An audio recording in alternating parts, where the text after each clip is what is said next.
اس دنیا میں بھی ان کو عذاب دے گا اور آخرت میں بھی عذاب دے گا۔ وَمَا لَهُمْ فِي الْأَرْضِ مِنْ وَلِيٍّ وَلَا نَصِيرٍ، اور یہ منافق لوگ یہ بات طے کر لیں کہ اس زمین پر ان کا کوئی والی وارث نہیں ہوگا۔ وہ وقت آئے گا کہ ان کا کوئی والی وارث نہیں ہوگا۔ وَمِنْهُمْ مَنْ عَاهَدَ اللَّهَ لَئِنْ آتَانَا مِنْ فَضْلِهِ، ان میں سے کچھ ایسے لوگ ہیں جنہوں نے اللہ سے یہ وعدہ کر لیا تھا کہ اگر اللہ تبارک و تعالیٰ انہیں غنی کر دے، دنیا کا مال و دولت عطا کر دے، لَنَصَّدَّقَنَّ، تو وہ اس مال کو لوگوں کے لیے خیرات کریں گے، لوگوں کے سامنے لگائیں گے، وَلَنَكُونَنَّ مِنَ الصَّالِحِينَ، اور وہ نیک بن جائیں گے، اللہ کے فرم بردار بن جائیں گے۔ فَلَمَّا آتَاهُم مِّن فَضْلِهِ، جب اللہ نے انہیں مال و دولت دے دیا، وسائل دے دیے، بخلوا بہ، انہوں نے بخل شروع کر دیا، ان دیے ہوئے وسائل پر سانپ بن کر بیٹھ گئے، بخل کیا، اپنی مٹھیاں بند کر دی، وَتَوَلَّوْا وَهُمْ مُعْرِضُونَ، اور اللہ کے دین سے اور لوگوں سے انہوں نے منہ موڑ لیا اور اپنے آپ کو سائڈ بدل کر دوسری طرف نکل گئے۔ فَأَعْقَبَهُمْ نِفَاقًا فِي قُلُوبِهِمْ إِلَىٰ يَوْمِ يَلْقَوْنَهُ، اس کے بعد ان کے دلوں میں منافقت پیدا ہوئی، اور یہ منافقت جو کل قیامت کے دن یہ لے کر جائیں گے، اور اس منافقت کی وجہ یہ بھی ہے کہ انہوں نے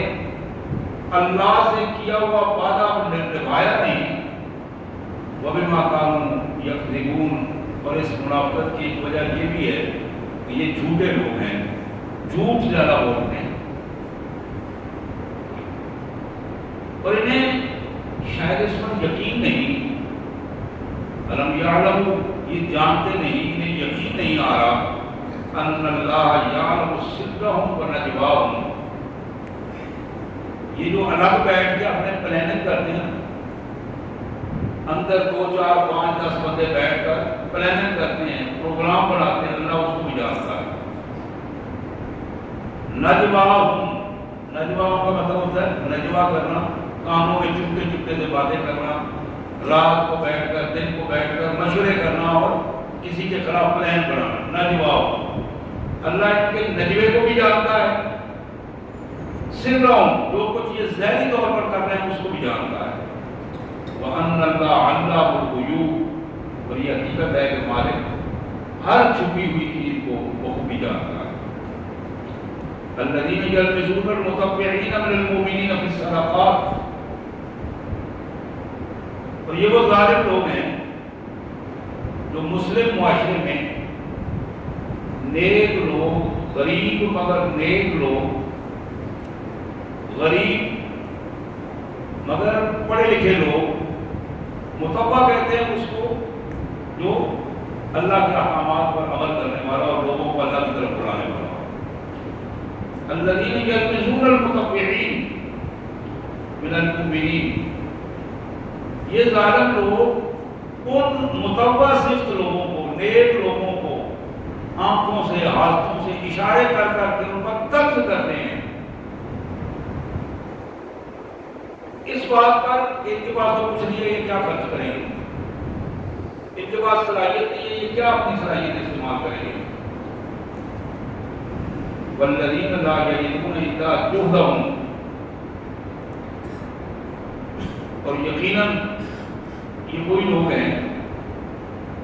انہوں نے اسی جد و جہد کے نتیجے میں جو کچھ پایا ہے، فَيَسْخِرُونَ مِنْهُمْ، فَيَسْخَرُونَ مِنْهُمْ، اور یہ اسی وجہ سے ایمان والوں کا مذاق اڑاتے ہیں، سَخِرَ اللَّهُ مِنْهُمْ، کل اللہ ان کو مذاق بنا دے گا، وَلَهُمْ عَذَابٌ أَلِيمٌ، اور ان کے لیے دردناک عذاب ہوگا۔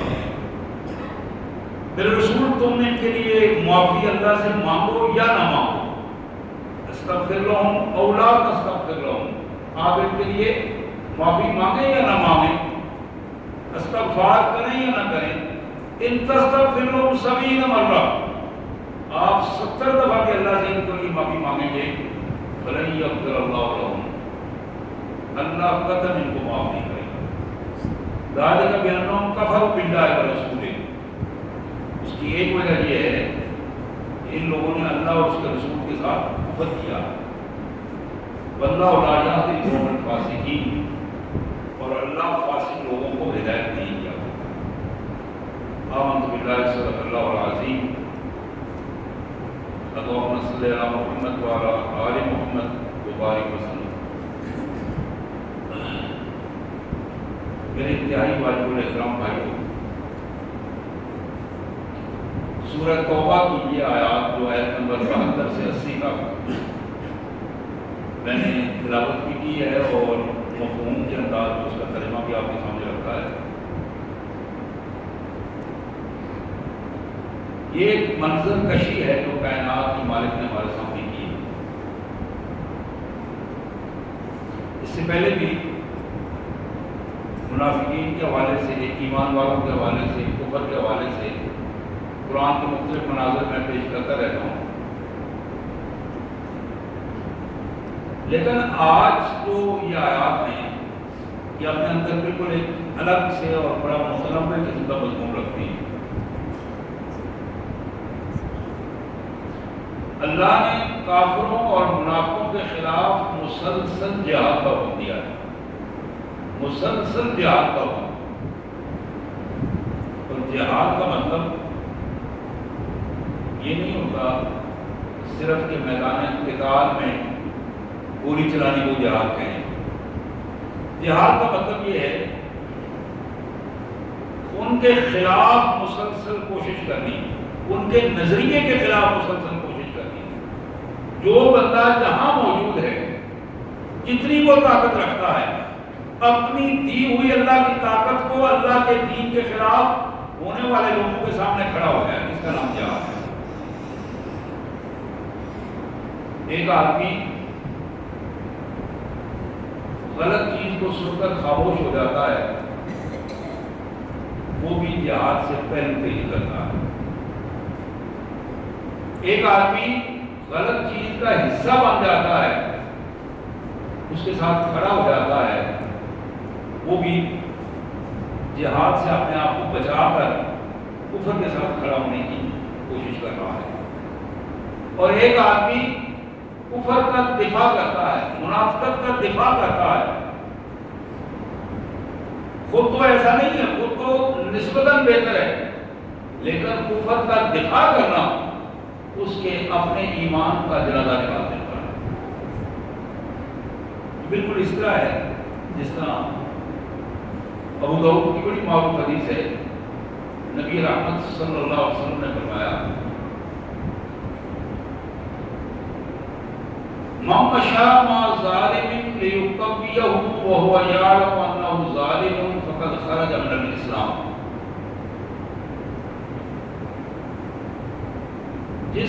جو بندہ کلمہ پڑھنے کے بعد کسی ظالم آدمی کو عزت دینے کے لیے چل پڑا، اس کے ساتھ عزت دینے کے لیے، یہ میں ترجمہ خود نہیں کر رہا ہوں، یہ بالکل لفظ درست ترجمہ ہے۔ من مشى مع ظالم،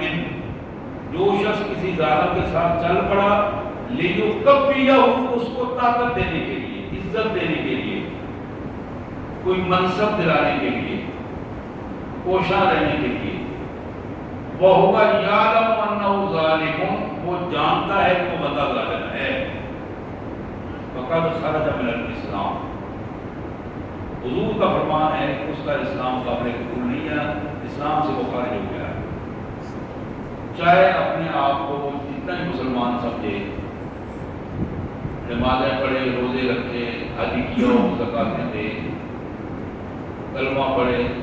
جب تک سچی توبہ کر کے اپنے آپ کو اسلام کے اصل راستے پر نہیں لائے گا، اس وقت تک وہ اسلام سے خارج رہے گا۔ اسلام کس چیز کا نام ہے اور منافقت اور اسلام میں بنیادی فرق کیا ہے؟ اسلام نام ہے اللہ اور اللہ کے رسول کی اطاعت کا، اللہ کا حکم ماننا اور محمد رسول اللہ صلی اللہ علیہ وسلم کی اطاعت کرنا، آپ کا حکم ماننا، اس کا نام اسلام ہے۔ اور یہ جو حکم ماننے کی کیفیت ہے، قرآن نے بار بار کہا کہ یا ایھا الذین آمنوا ادخلوا فی السلم کافہ، ایمان والو اسلام میں پورے کے پورے داخل ہو جاؤ۔ جناب ابوبکر صدیق رضی اللہ تعالیٰ عنہ نے جب وہ امیر المومنین منتخب ہوئے، انہیں بتایا گیا کہ کچھ لوگ زکوٰۃ دینے سے انکاری ہیں، وہ کہتے ہیں نماز ہم پڑھیں گے، روزہ رکھ لیں گے، حج کر لیں گے، لیکن یہ جو ہر سال اپنے مال میں سے 2.5% دینا ہے، کماتے ہم ہیں، ہم کس طرح اس کو کیسے دیں؟ یہ ممکن ہم نہیں دیں گے۔ رسول کائنات صلی اللہ علیہ وسلم کے بعد جناب ابوبکر صدیق جب خلیفہ بنے، انہیں مانعین زکوٰۃ، یہ عام سلیبس کی کتابوں میں موجود ہے کہ ایک بہت بڑا مسئلہ مانعین زکوٰۃ کا تھا۔ حضرت ابوبکر صدیق رضی اللہ عنہ نے شورا کا اجلاس بلایا، جس میں حضرت عمر رضی اللہ عنہ، حضرت عثمان، حضرت علی، یہ جو اشرف مبشرہ بڑے بڑے صحابہ کرام سارے تشریف فرما تھے، ان کے سامنے یہ مسئلہ پیش کیا۔ اکثریت نے یہ کہا کہ حضرت لوگ مرتد ہو گئے، ادھر زکوٰۃ کا مسئلہ بن گیا، پریشانیاں بڑھ رہی ہیں، اور بہت سارے مدینہ طیبہ کے لوگ مدینہ پر حملہ کرنے والے ہیں، ان مشکل حالات میں ان سے ابھی تعارض کرنے کی ضرورت نہیں ہے، بعد میں کچھ 2-4 مہینے نکال لیں گا، حکومت مضبوط ہو جائے، پھر ہم ان کے سے بات کر لیں گے۔ حضرت ابوبکر صدیق رضی اللہ تعالیٰ عنہ نے بڑے دو انداز میں فرمایا، میرے ساتھیوں سن لو، شورا سے خطاب کرتے ہوئے فرمایا کہ جو جانور کی رسی جس سے جانور یہ باندھتے تھے، زکوٰۃ کا جانور، اور اس جانور کی رسی کو یہ اپنے پاس رکھنے جانور دے دیں، جب تک یہ وہ رسی بھی نہیں دیں گے ابو بکر ان سے جہاد کرے گا، ابو بکر ان سے جہاد کرے گا، ان سے لڑائی کرے گا، لڑائی کر کے ان سے وہ رسی اور زکوٰۃ کا مال جب تک وصول نہیں کرے گا اس وقت تک سکون سے نہیں بیٹھے گا۔ جناب ابوبکر صدیق رضی اللہ تعالیٰ عنہ نے لشکر تشکیل دیا، بڑے مشکل حالات میں تشکیل دیا، اور نتیجہ یہ نکلا کہ مانعین زکوٰۃ نے توبہ کی، زکوٰۃ کی ادائیگی ہوئی، اور اسلامی حکومت جو اپنی جگہ پر اسٹیبلش ہو کے نظام مستقل ہے۔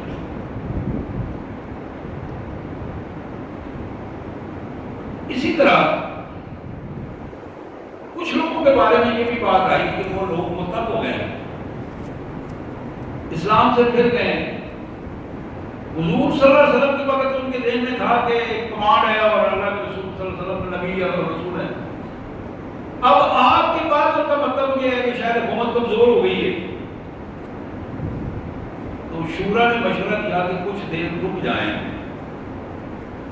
تھوڑی سی حکومت مضبوط ہو جائے تو اس کے بعد، لیکن ابوبکر صدیق رضی اللہ تعالیٰ نے مشکل ترین فیصلہ یہ بھی فرمایا، فوری طور پر لشکر تیار کر کے جو مرتدین تھے ان کی سرکوبی کے لیے بھی لشکر بھیجے۔ میں یہ عرض کر رہا تھا، اسلام نام ہے اللہ کا حکم ماننے کا اور محمد رسول اللہ صلی اللہ علیہ وسلم کی اطاعت کا۔ اس اطاعت میں، اس حکم ماننے میں، ایک آدمی نماز پڑھ رہا ہے، زکوٰۃ دے رہا ہے، حج سے انکار کر دیتا ہے، اسلام اس کا، اللہ اور اللہ کے رسول اس کا اسلام ماننے کے لیے تیار نہیں ہے۔ اسلام کے رکن کا انکار کر دینا اس کے کفر کے لیے کافی ہے۔ اور اس سے اگلی بڑی بات، بہت بڑی بات، کہ بندہ نمازی بھی ہو، روزے دار بھی ہو، حج بھی کر کے آیا ہو، گائے گائے خرچ بھی کر رہا ہو، زکوٰۃ بھی دیتا ہو، لیکن اسلام کو جب ضرورت ہو کہ وہ اسلام کے ساتھ کھڑا ہو جائے تو کھڑا نہ ہو، لوگوں کو کہے جس طرح بنی اسرائیل نے کہا تھا جناب موسیٰ کو فَذَهَبْ أَنْتَ وَرَبُّكَ فَقَاتِلَا إِنَّا هَاهُنَا قَاعِدُونَ، موسیٰ تم جاؤ، تم اور تمہارا رب لڑ لیں، جب تم لڑ کر غالب ہو جاؤ گے ہمیں بتانا، ہم بھی آ رہے ہیں۔ جب مسلمانوں کی یہ حالت ہو جائے کہ وہ اپنے اندر سے غیرت ایمانی ختم کر بیٹھے ہیں، پھر ان کی نمازیں، ان کی روزے، ان کی حج، ان کی زکوٰۃ، ان کا کچھ بھی نہیں بگاڑ سکتا، کوئی ان کی طبیعت پہ فرق نہیں پڑتا، ان میں اور کافروں میں کوئی فرق نہیں نظر آتا۔ جب کافر جس طرح کافر اسلام کو برداشت کرتے ہیں، جس طرح کافر مسلمانوں کو برداشت کر لیں، اسی طرح مسلمان کافروں کو برداشت کر لیں، مسلمان کفر کو اور نفاق کو برداشت کر کے بیٹھ جائیں، ان کے سامنے اللہ اور اللہ کے رسول کے دین کا مذاق اڑایا جا رہا اور وہ خاموش ہوں، غیرت ایمانی کی کیفیت نہ رہے، تو نتیجہ کیا نکلتا ہے؟ پھر ذلت و رسوائی ہوتی ہے، تباہی ہوتی ہے، پھر پوری آبادیاں تباہ ہوتی ہیں۔ اللہ موقع ضرور دیتا ہے، مواقع ملتے ہیں، لیکن آبادیاں تباہ ہوتی ہیں۔ اس تباہی کے باوجود قیامت تک کے لیے کوئی دور بھی ایسا نہیں ہوگا کہ جب اللہ کے نمونے کے لوگ موجود نہ ہوں۔ ہر دور میں نمونے کے لوگ موجود ہوتے ہیں، تھوڑے ہوں، زیادہ بہت کم ہوتے ہیں، ہمیشہ تھوڑے رہے ہیں۔ قرآن نے اس کا فیصلہ دیا ہے، کم من فئۃ قلیلۃ غلبت فئۃ کثیرۃ بإذن اللہ، کہ اللہ کا یہ فیصلہ ہے کہ تھوڑے لوگ ہی جب اللہ پر یقین کر کے اعتماد کے ساتھ میدان عمل میں نکلتے ہیں تو اللہ تعالیٰ ان کی کاوشوں میں برکت بھی دیتا ہے اور انہیں کامیابیاں بھی عطا فرماتا ہے۔ اس کیفیت میں میں ایک بنیادی طور پر چیز آپ کے سامنے رکھ رہا تھا، اسلام یہ ایک پہلو ہمیں دیتا ہے کہ جہاں تم ارکان اسلام پر عمل کرتے ہو، جہاں تم سنت رسول پر عمل کرتے ہو، وہاں جب تک تمہارے اندر غیرت ایمانی پیدا نہیں ہوتی، غیرت ایمانی پیدا نہیں ہوتی، اس وقت تک تمہاری عبادات کسی قیمت کی عبادات نہیں ہے، کسی قیمت کی عبادات نہیں ہے۔ عبادت کی قیمت تب پڑتی ہے جب بندہ مومن کے اندر ایمان کی غیرت پیدا ہوتی ہے، اور ایمان کی غیرت کا پہلو رسول اللہ صلی اللہ علیہ وسلم کے دور مبارک میں، بعد میں بھی، اور قیامت تک یہ پہلو اپنی جگہ پر رہے گا۔ ہر دور میں ایسے لوگ موجود ہیں جو اللہ کے لیے کھڑا ہونے کا داعیہ رکھتے ہیں، کوئی دور بھی خالی اللہ نے نہیں چھوڑا، اس لیے کہ حضرت میں حجت کی بات ہے کہ لوگ یہ نہ کہیں کہ یا اللہ ہم کس کو کسے سراتے، کسے عزت دیتے، کس کے ساتھ کرتے، کس کے ساتھ کھڑے ہوتے، پتہ ہی نہیں تھا۔ لیکن یہاں پچھلے رکوع میں اللہ نے فرمایا وَخُذْتُمْ كَالَّذِي خَاضُوا، جس طرح لوگ جھوٹی پیسوں میں الجھ گئے تھے وہ پہلے لوگ بنی اسرائیل والے اور دوسرے، آج تم بھی ان پیسوں میں الجھے ہوئے ہو۔ شیطان نے، دجالیت نے تمہیں ان پیسوں میں الجھا دیا ہے، بڑے بڑے چینلوں پہ بیٹھ کر جھوٹوں کے تمار باندھ دیتے ہیں، سچے کو جھوٹا اور جھوٹے کو سچا بنا دیتے ہیں، ڈاکو، چور، بے حیا، بدماش، نہ جانے کیا کیا کچھ اکٹھا ہو کے ایک دوسرے کو کیا کیا فتاوے دیتے ہیں۔ نتیجہ کیا نکلتا ہے کہ وہ پانی گدلا ہوا ہے، ہماری سطح جو سمندر کی سطح ہے وہ گدری ہو گئی ہو چکی ہے۔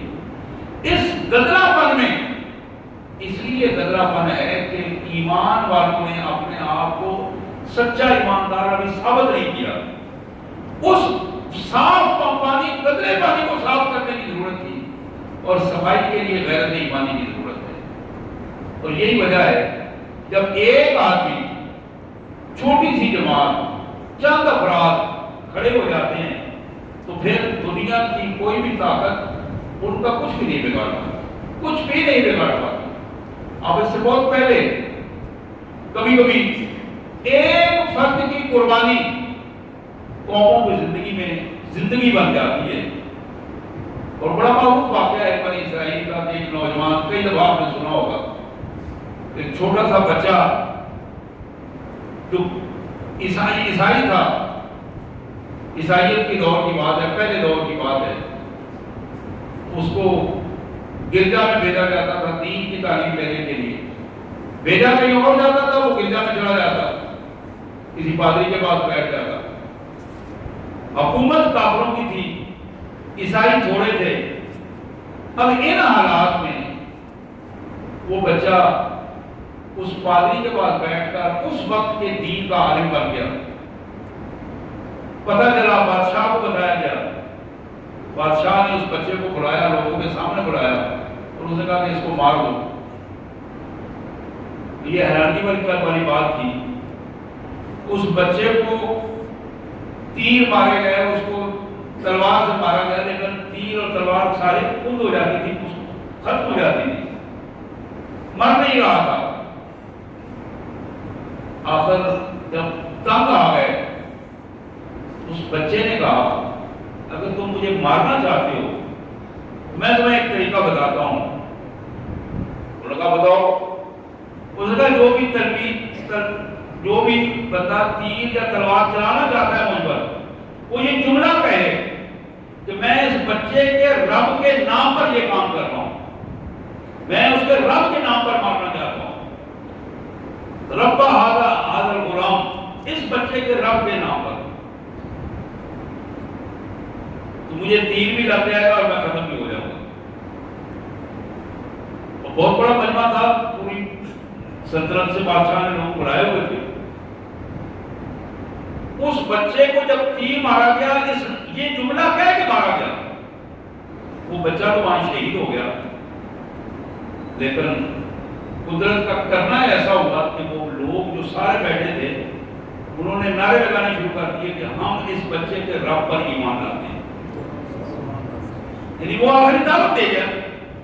اللہ نے اس کے ذہن میں بات ڈالی۔ ایک بندہ جب ایمان پر کھڑا ہو گیا، اس کی ایک عملی دعوت کے حوالے سے ہزاروں لوگ جو ہیں وہ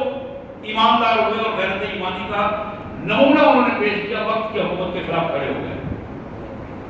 حضرات، ایمان ایک قوت ہے، لیکن کبھی بھی باطل چیزوں کو ایمان قرار نہیں کیا جا سکتا۔ باطل ایمان نہیں ہو سکتا، ایمان ایمان ہی ہے۔ اور ایمان کی قوت کیا ہے؟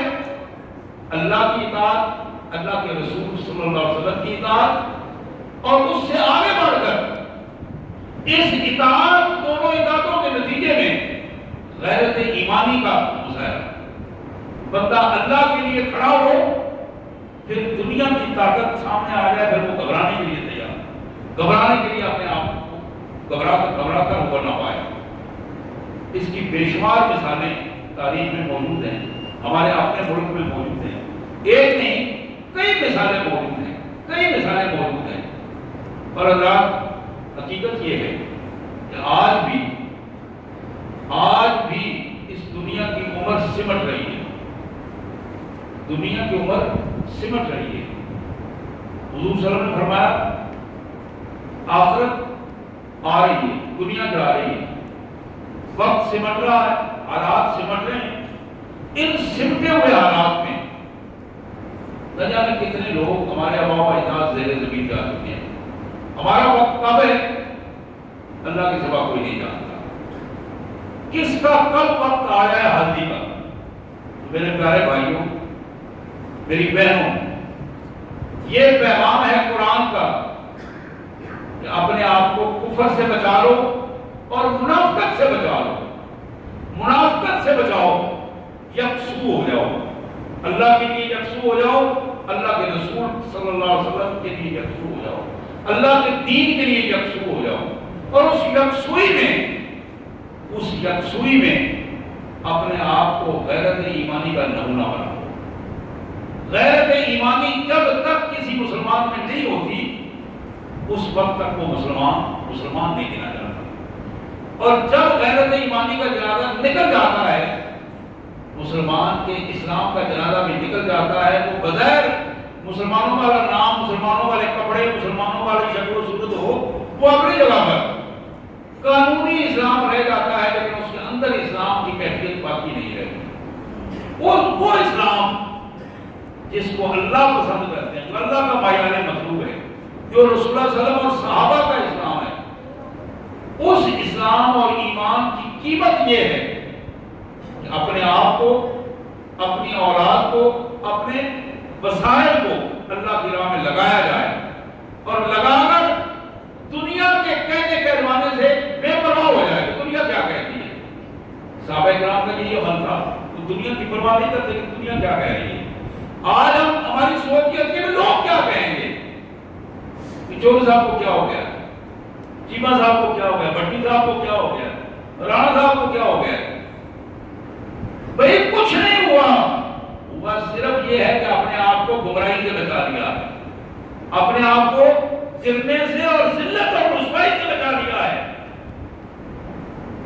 اولاد آدم ہوتے ہوئے سب برابر ہیں، ان اکرمکم عند اللہ اتقاکم، تم سب میں عزت والا صرف وہ ہے جو اللہ سے ڈرتا ہے، جس کے اندر غیرت ایمانی موجود ہے۔ اس غیرت ایمانی کو پیدا کرنے کی کوشش کریں میرے بھائی۔ جب تک وہ غیرت ایمانی پیدا نہیں ہوتی اس وقت تک بات نہیں بنتی۔ مولانا محمد علی اور مرحوم نے کہا تھا کہ حقیقت یہ ہے، کیا ڈر ہے جو ہے وہ ساری خدائی میں مخالف، کافی ہے اگر میرا خدا میرے لیے ہے۔ یہ وہ بنیادی چیز ہے کہ جب بندہ اپنے اللہ کے ساتھ جڑتا ہے تو پھر اس کو دنیا کی ساری مخالفتوں کی کوئی پرواہ نہیں ہوتی، کوئی پرواہ نہیں ہوتی۔ ابراہیم علیہ السلام اکیلے تھے، چیخا پہ چڑھ گئے، پرواہ نہیں تھی، بچانے والے نے بچایا، عزت دی اور پوری دنیا کے سامنے باعزت بنا دیا۔ آج بھی یہی پوزیشن ہے، آج بھی یہی پوزیشن ہے۔ نہ اللہ بدلا ہے، نعوذ باللہ، نہ وہ بدلے گا، وہ مالک ہے، وہ وحدہ لا شریک ہے، اور نہ ہی اس کی دنیا بدلی ہے،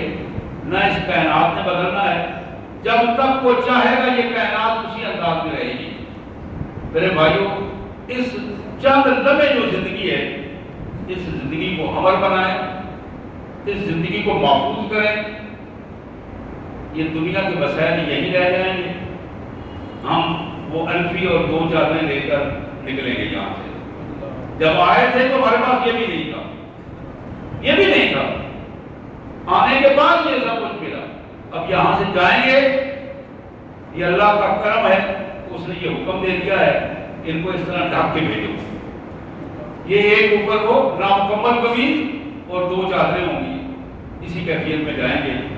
یہ جو کچھ ہم یہاں جھوٹ جھاٹ اکٹھا کر رہے ہیں، سچی توبہ کریں، اپنے اللہ سے معافی مانگیں۔ جتنے غلط رویے، کھڑے بندیاں ہیں، تعصبات ہیں، ان سے اپنے آپ کو بچائیں۔ یہ جو گالم گلوچ ہے، فحاشی ہے، بے حیائی ہے، جس کے ہم نمونہ بن چکے ہیں، جس کے ہم وکیل بن چکے ہیں، ان وکالتوں سے اپنے آپ کو نکالیں، ان تعصبات سے اپنے آپ کو نکالیں، اور اپنے آپ کو اللہ کا بندہ ثابت کریں۔ اللہ اس کی توفیق عطا فرمائے۔ وآخر دعوانا الحمدللہ رب العالمین۔